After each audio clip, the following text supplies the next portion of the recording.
네, 안녕하세요. 여러분의 10분 권리 찾기를 도와드릴 노무사 이메인입니다. 오늘은 4차 시, 퇴사 시 알아야 할 내용들이 무엇인지 살펴보도록 하겠습니다. 우리가 입사할 때 근로계약서를 잘 쓰는 것도 중요하지만 사실 나갈 때, 퇴사할 때도 굉장히 중요해요.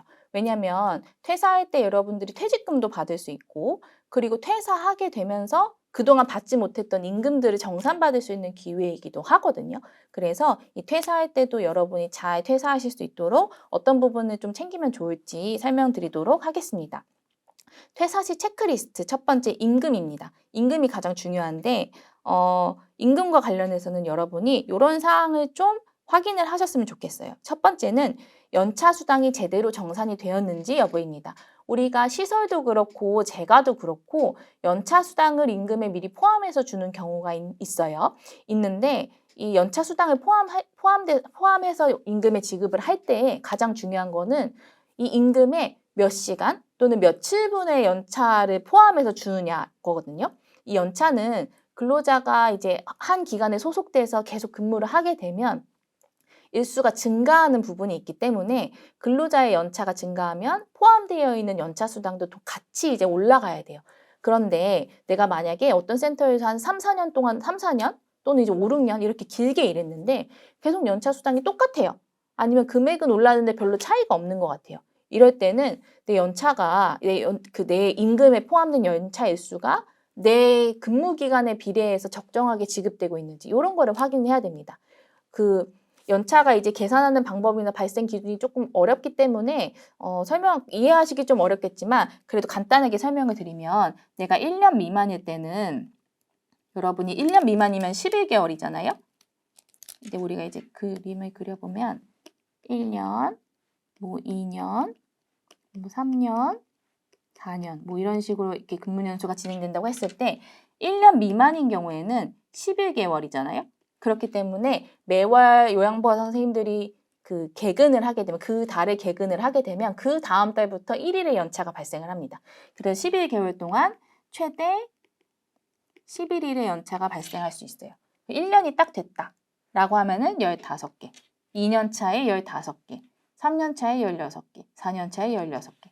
그래서 5, 6년 차에 이제 17개. 이런 식으로 2년에마다 한 번씩 뛰거든요. 그래서 여러분들이 내 입사일 기준 입사일과 퇴사일을 비교해서 연차가 어느 정도인지 한번 확인을 해보시고 내가 지금 5년 차니까 연차가 적어도 몇 개는 지급돼야 되겠네. 그동안 몇 개는 받았어야 되겠네. 그럼 내가 지금 받은 연차는 몇 개지? 이렇게 한번 계산을 해보시고 모른다면 센터에 물어보시고 센터가 제대로 답을 안 해준다면 저희 든든콜로 전화를 하셔가지고 확인을 하시든 이런 식으로 해서 제대로 정상이 됐는지 확인을 하셔야 돼요. 그런 부분이 있고 두 번째로는 고용보험과 관련된 부분이에요. 우리가 4대 보험 이러잖아요. 그 4대 보험에 국민연금, 건강보험, 고용보험, 산재보험이 포함되어 있는데 이 산재보험은 어차피 회사가 내는 거니까 상관이 없고 국민연금, 건강보험, 고용보험을 이제 요양보호 선생님들이 스스로 납부를 하시게 되잖아요. 이때 국민연금과 건강보험은 내가 여러 센터를 다니더라도 다 뗄 수 있어요. 이중가입이 가능하기 때문에 내가 A센터, B센터, C센터를 다니면 근무 시간이 각각 이제 60시간 이상이 된다라고 하면 A에서도 국민건강을 떼고 B에서도 국민건강을 떼고 C에서도 국민건강을 떼고 이런 식으로 다 뗄 수 있거든요. 근데 고용보험은 이중가입이 안 돼요. 그래서 내가 여러 센터를 다니고 있다라고 하면 그 중에 하나만 고용보험을 뗄 수 있어요. 근데 센터에서 보통은 이제 근로자가 입사하게 되면 입사 신고를 하고 보험료가 실제 부과되는지 확인은 안 하는 경우가 많기 때문에 내가 다른 데서 고용보험을 떼고 있다고 하더라도 그거를 확인 안 하고 그 B센터에서도 고용보험을 마찬가지로 이중으로 떼는 경우가 있거든요. 이럴 경우에는 어쨌든 내가 고용보험을 안 내도 되는 이 센터에서는 안 내도 되는데 떼고 있는 거니까 정리를 해야 돼요. 그래서 잘못 고용보험이 공제된 부분이 있다면 돌려주세요라고 하실 수 있는 거겠죠. 고용보험이 어느 센터로 납부되고 있는지 내가 여러 센터를 다니고 있는데 어느 센터에서 고용보험을 떼고 있는지를 확인을 하려면 근로복지공단에 전화하시면 돼요. 근로복지공단에 전화를 하셔서 제가 누군데요. 제가 지금 어느 사업장을 다니고 있는데 고용보험이 어디로 얼만큼 나오고 있죠? 라고 물어보면 알려주거든요. 그렇게 해서 확인을 하시고 내가 고용보험이 부과되고 있지 않은 센터에서 고용보험을 뗀다라고 할 때는 퇴사할 때 이것도 말씀을 하셔야 돼요. 그리고 명세서가 모두 지급이 됐는지 확인을 하셔야 됩니다. 명세서는 여러분의 임금이 어떤 방식으로 어떤 계산에 따라서 지급이 됐는지 확인할 수 있는 아주 중요한 문서예요. 요양보호사 선생님들이 노동법을 잘 모르시기 때문에 우선은 임금을 받고 나중에 이런 저희 이제 권리 찾기 이런 교육을 통해서 내가 그 센터에서는 이런 돈을 못 받았네 나중에 알게 되시는 경우도 많거든요. 근데 그렇게 잘못된 사실을 알고 바로 잡았을 때 가장 이제 여러분의 체불임금을 계산할 수 있는 가장 중요한 문서가 근로계약서 그리고 임금 명세서예요. 명세서도 내가 어느 달에 어떤 임금을 잘못 받았는지 확인을 하려면 달달이 다 있어야지 그게 좋거든요.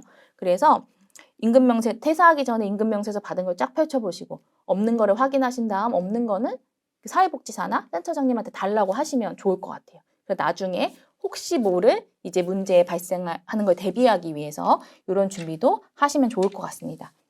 그 다음은 퇴직금입니다. 우리가 퇴사를 하게 되면 이제 가장 큰 목돈인 퇴직금을 받게 되시는 거죠.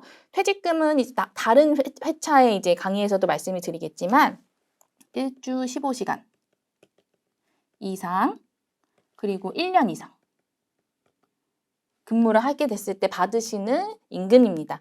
이때 이 퇴직금은 종류가 나누면 두 종류로 나눌 수 있어요. 어떻게 나눌 수 있냐면 일반 퇴직금, 여러분이 알고 계시는 일반 퇴직금, 그 퇴사 직전 3개월간 급여로 계산하는 그냥 일반 퇴직금이 있고 센터가 은행과 계약을 해서 은행에 매달 적립을 해가지고 퇴직금을 쌓아주는 퇴직연금 이렇게 두 가지 종류로 나눌 수 있습니다. 내가 그 센터에서 퇴직금을 지급하는 방식이 일반 퇴직금인지 퇴직연금인지에 따라서 여러 퇴직금 계산 방법이나 받는 방법이 좀 달라질 수 있거든요. 그리고 이제 이게 퇴직금인지 퇴직연금인지 이 종류를 알아야 저희가 나중에 상담을 해드릴 때도 더 원활하게 할 수 있어요. 그래서 퇴사를 할 때 센터에 물어보세요. 우린 퇴직연금으로 줘요? 아니면 그냥 퇴직금으로 줘요? 이렇게 확인을 하는 것이 필요하고 이 퇴직금의 종류가 확인이 됐다면 그러면 우리가 퇴직할 때 퇴직금은 어떻게 산정이 되는지 그 산정 내역을 센터에 요청하시면 좋을 것 같아요. 센터에서 이렇게 산정 내역을 주는 경우도 있지만 그냥 요양보호사 선생님한테 총액이 얼마예요? 이렇게 알려주는 경우도 있거든요. 이랬을 때 요양보호사 선생님들이 센터에서 제 퇴직금 총액이 얼마라고 하는데 이 금액이 맞나요? 라고 했을 때 구체적인 산정 방법이 파악되지 않으면 상담이 좀 어려운 경우가 있어요. 그래서 가능하면 어떤 식으로 퇴직금이 산정이 되는지 퇴직금에 여러분이 받으시는 수당이 되게 많잖아요. 그 중에서 뭐 주휴수당이 포함되는지 연차수당은 포함하는지 뭐 상여금을 받는 시설이 있다면 상여금까지 포함했는지 이런 걸 좀 확인이 돼야 되기 때문에 산정이 어떤 식으로 되나 그 계산 방법을 요청하시면 좋을 것 같습니다. 그리고 계산 방법까지 다 이제 확인이 됐다라고 하면은 그 계산 방법이 맞는지 계산 방법에 따라서 퇴직금이 제대로 계산되었는지 확인할 필요가 있어요. 이 부분은 요양보호사 선생님들이 혼자 하시기 좀 어려운 부분이기 때문에 저희 이제 든든콜로 연락을 주셔서 도움을 요청하시면 되겠습니다. 그리고 마지막으로는 이제 근로조건과 관련된 사항은 아니지만 이제 그래도 여러분께서 유의하시면 좋을 사항을 두 가지 정도 꼽아봤습니다. 첫 번째는 여러분이 퇴사를 할 때 퇴사하는 사유가 되게 여러 가지가 될 수 있잖아요. 그중에 대표적인 것이 권고사직이나 해고되는 상황일 텐데 이런 경우는 근로자가 원하지 않는데 퇴직하는 상황인 거잖아요. 그럼에도 불구하고 일부 센터에서는 그냥 사직서 쓰세요. 이렇게 요구하는 경우도 있어요. 개인 사정으로 퇴사하는 것처럼 사직서를 쓰라고 하는 경우가 있습니다. 근데 이제 여러분이 실제로 원해서 퇴사하지 않는 상황이면 사실 사직서는 쓰실 필요가 없거든요. 사직서는 법적으로 반드시 써야 되는 문서도 아니에요. 그래서 이렇게 권고사직이나 해고 상황에서 사직서 쓰세요. 개인 사유로 쓰세요. 이렇게 권유를 받는 상황이면 저 안 쓸래요. 이렇게 하셔도 문제 없어요. 그래서 그 부분을 좀 유의하셔야 되고 그리고 다시 한번 말씀드리지만 퇴사하는 시점이 여러분이 그동안 잘못 지급받았던 임금이나 근로조건에 대해서 이제 보전을 받으실 수 있는 가장 좋은 기회예요. 그래서 퇴사하기 전에 의문이 드는 상황. 기존에 그동안에는 내가 퇴사하기 전에는 별로 이제 생각을 못 했는데 막상 퇴사하려니까 센터에서 왜 그랬지? 하는 이런 의문이 드는 상황들이 있을 거예요. 그런 부분이 있다고 하면 그냥 넘기지 마시고 저희 듣는콜로 전화를 주셔서 같이 상담하고 조언을 얻으시길 바랍니다. 그 점을 말씀드릴게요. 자, 그러면 퇴사시 체크리스트에 조금 더해서 퇴직금을 산정하는 방법에 대해서 조금 더 구체적으로 설명을 드려볼게요. 자, 앞서 설명드린 것처럼 퇴직금은 일주 15시간 이상 근무를 하고 1년 이상 근무해야 발생을 합니다. 그래서 내가 어떤 센터에서 뭐 6개월, 9개월, 아니면 뭐 안타깝게도 뭐 11개월, 뭐 30일, 뭐 이런 식으로 근무했을 때는 1년이 안 됐기 때문에 퇴직금이 발생하지 않아요. 그래서 반드시 1년이 돼야 됩니다. 그리고 이제 가끔 여쭤보는 것 중에 저는 1년 6개월 근무했는데 그럼 나머지 6개월분도 퇴직금이 들어가나요? 이렇게 물어보시는 경우도 가끔 있어요. 1년이 넘었기 때문에 1년을 초과한 그 6개월분도 퇴직금 산정할 때 포함이 되시는 거예요. 그 부분이 있고 퇴직금은 제가 아까 일반 퇴직금과 퇴직연금으로 나눌 수 있습니다. 조금 더 이제 세분화하면 퇴직연금 중에서도 DB형, 이거는 일반 퇴직금하고 같거든요. 산정 방법이. 퇴직금과 DB형 퇴직연금, 그 DC형 퇴직연금 이런 식으로 나눌 수 있는데 보통 센터에서 퇴직연금을 가입하면 DC형을 많이 가입하는 것 같기는 해요. 근데 아무튼 종류를 나누면 이런 식으로 두 가지로 나눌 수 있습니다. 이 퇴직금과 DB형 퇴직연금은 재직일수 뭐 이런 식으로 해가지고 퇴직금을 산정을 하고 이 퇴직금과 DB형 퇴직연금 산정할 때 제일 중요한 건 퇴직 전 3개월간 임금이에요. 이 퇴직금과 DB형 퇴직연금은 여러분이 받으셨던 퇴사 직전 3개월간 임금을 평균을 해서 그 전체 재직 기간에 대한 퇴직금을 산정을 하는 거거든요. 그래서 내가 만약에 퇴사하기 직전 3개월간 근무를 좀 많이 해서 임금이 높아요. 그럼 퇴직금도 좀 높아질 수 있겠죠. 그래서 퇴직 시기를 잡으실 때 내가 이제 뭐 어르신이 뭐 2명, 3명 돼가지고 임금 수준이 좀 빵빵한데? 라고 했을 때 그런 수준에서 이제 퇴사를 하시는 것도 퇴직금 측면에서는 좀 유리하실 수 있죠.